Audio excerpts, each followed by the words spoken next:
as we are reaching the part of the college football calendar where the offseason is beginning to take shape, I was giving some thought as to which SEC program could do what Tennessee did last year and punch a ticket to the college football playoff. And it had me thinking, would you rather have DJ Lagway right now or Nico Iamaleava? What's up, kinfolk? It's RJ Young. I am not on a step mill. If this is your first time watching the #1 college football show, welcome. Thank you for joining us here. We talk college football year-round here, even in February, when it doesn't feel like we have a lot to talk about. But I assure you, we've got questions, we've got comments, we've got concerns, and I would like to hear from you. Let me know in the comments below.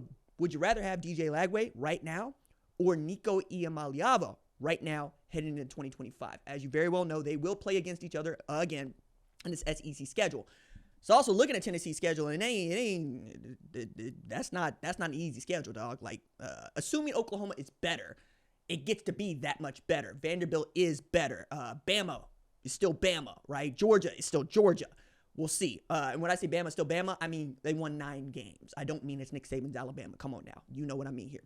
But given what Tennessee was able to do last year with Nico Iamaleava, my question was really around when you get into the deep water, is that the guy that you're going to be able to depend on? Or do you like the ascendancy of DJ Lagway? One guy ended on the way up. One guy ended on the way down. Ohio State was just getting after old Nico Iamaleava. And it was not really that, it wasn't that competitive. It wasn't ever competitive. Tennessee fans came into the shoe thinking some kind of way, left with a swift kick in the behind. Understanding that they play a little bit differently up there in Columbus, Ohio than they be doing, when you go beat Vanderbilt, all right?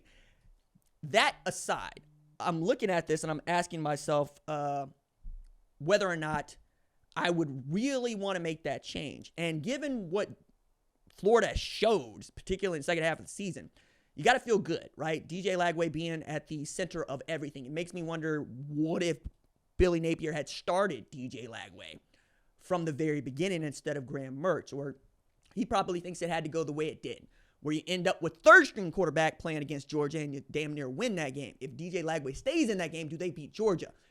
Probably, because Aiden Warner wasn't doing that terribly, but you think some of the plays that he didn't make would absolutely be ones that the former 5-star quarterback would. And then we got to take the name, image, and likeness part of this into account as well. Iamaleava is one of the first to benefit from the name, image, and likeness deals. He signs a deal that's worth $8 million over 3 years. That's an enormous amount of money even now. But when you look at like Darren Mensah getting $8 million to go to Duke, and you're looking at John Mateer getting close to $3 million to go to Oklahoma, and the price of quarterback play just continued to go up, what's happened? Well, we expect a salary cap to happen. We expect colleges to cap how much they can spend on their entire athletic departments come July 1 at about $20.5 million. That's not as much as we've seen some are willing to dole out for just the football program, which means the name, image, and likeness parts, the third party, is going to become even more important. And given that DJ Lagway hasn't even reached half of what Nico Iamaleava is earning in earning potential, maybe that also goes into account as you're doing your math, right? Lagway, according to On3, doing their evaluation, is about $3.7 million. Just take the $8 million from Nico, and then you do the math there. But we don't live in a salary cap world, right? As a matter of fact, in college football, even though we're going to have this cap, it's going to be a soft cap. It's going to be much more like what Major League Baseball can see, where the LA Dodgers are willing to just spend money. They're willing to just blow. They spent $1 billion on 2 players. 2 players, $1 billion. Because they got it like that. And if you're Ohio State, if you're Michigan, if you're Alabama, if you're Georgia, even if you're Tennessee, you got it like that, and you want to have it like that. And Tennessee's at the top of my mind right now because Nebraska just decided they didn't want to play them. They said, here's $1 million, we're canceling the series. Danny White had a conniption fit about it. He should have, right? You want that game on your schedule because that's going to help you make more money. And Tennessee has already decided to put a surcharge on ticket prices so they continue to make money to get better players in there around Nico Iamaleava. I don't think that he deserves as much criticism as he has gotten, but you are the quarterback and you are the guy. And because you are the quarterback and you are the guy, there's much less likely to be a chance that Josh Heupel's going to move off of you for anybody else. Means that the rest of the players around you got to either step up or get better, or you got to trade them out for somebody that can play. This is what happened with Shedeur Sanders at Colorado and Jackson State. You had the guy you wanted. Now let's get him the help that he needs. And where they were remarkably good last year was not quarterback, though. Where they were remarkably good was running the football. Okay? And when I look at Dylan Sampson, what he meant to that Tennessee program, I look at Nico and I go, what do you do here? Because he really didn't do that much against Oklahoma, didn't do that much against Alabama, and I don't know that he would have beaten Georgia given the same sort of play that we saw from the second and third stringers at Florida. Meanwhile, Lagway is doing everything that you want to see that dude do.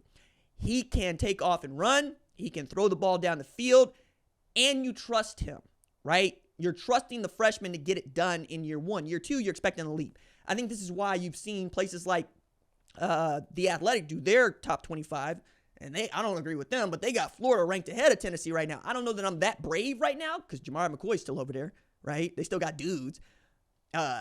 They still got Boo Carter, They got dudes.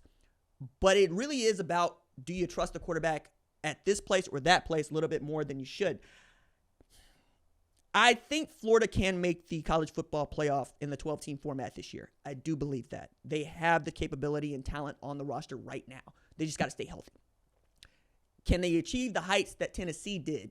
Yeah, that's making the college football playoff. But will they have to ascend into a top 10 ranking before November to do it? Possibly, right? Because by the time you get to November, we're going to have the selection committee doing its thing. I don't think we're changing seeding right now going into this year, but it will matter. And when you look at Florida's schedule, it's once again tough, right? I believe that they might be in a dogfight most of the way, but that might prove to be okay for them. But if they boat race a few SEC teams that they shouldn't, expect folks to want to put them in the playoff, because that's the other thing that we have seen. We enjoyed watching Tennessee make the playoff. We enjoyed watching Penn State make the playoff. We enjoyed watching Boise State to some degree make the playoff. SMU to some degree make the playoff because these are new teams.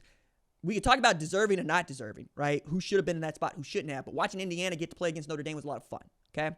You also look at what is possible in college football with Vanderbilt having its best season in decades, beating a number one ranked team, going bowling. Indiana going from a laughingstock to an absolute power in the Big Ten, perhaps the third best team in the Big Ten at the end of the season. Its only losses were to the national champs and to the runners-up. And then look around at who might be making a comeback, like Michigan, right?